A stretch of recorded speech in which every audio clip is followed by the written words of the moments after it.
Do you want to learn how to upload audio in Google Drive? In this video, I'm going to show you how to do it. So let's get to it. So first you need to open up Chrome, and this would be your default new tab. If this is your default new tab, then on the top right, you need to press on this Google Apps and then press on Drive.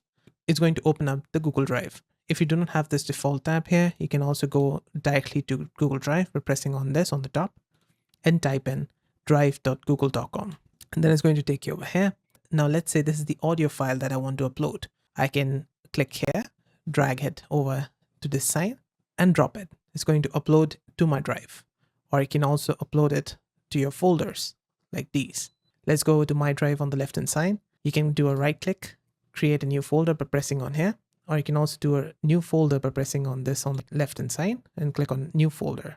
Then you've also got the option to file upload. You can press here and choose the audio file in this pop-up, or you can directly just take this file, drag and drop it.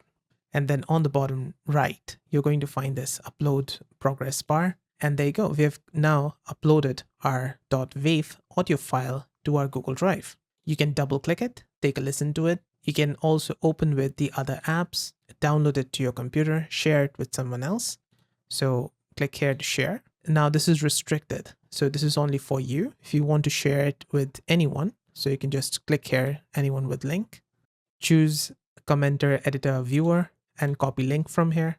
You can also enter the email by clicking over here and entering the email and send it to them. Or you can just click on this copy link over here and then share that link to their WhatsApp message, Facebook DMs, or anywhere where you want to share that link to. And that's it. That's how to upload audio in Google Drive. I hope this video helped. If it did, let me know with a liking comment. And on the right hand side, you can find more Google Drive or other Google related guides and fixes. See you there. Bye for now.